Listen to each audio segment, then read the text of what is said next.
All right, so the next one here, the U.S. reimposes oil sanctions on Venezuela. So the U.S. reimposed sanctions on Venezuela on Thursday by not renewing a license that eased restrictions on the South American nation's oil industry. The U.S. issued a 6-month license in October after the government of Venezuelan President Nicolas Maduro made a deal with the U.S.-backed opposition on the upcoming presidential election.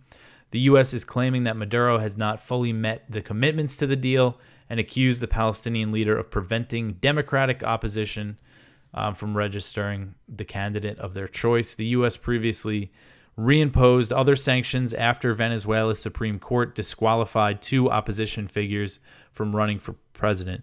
So you talk about election interference and meddling. You know, they have this economic embargo on a country and are trying to dictate the terms to lift it.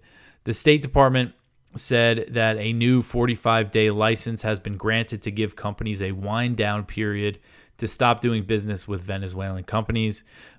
Just a little background on the situation in Venezuela.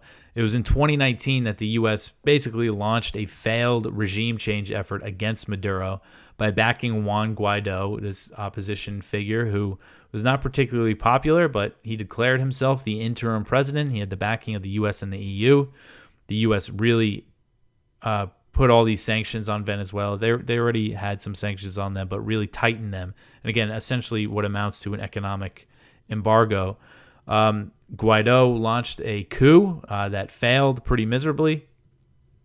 And last year, the opposition removed him as the interim president and dissolved the so-called interim government. I believe they still have access to, Venezuela's offshore funds that the U.S. just gives them this so-called interim government. I guess they're not called that anymore, but they had access to Venezuela's offshore money.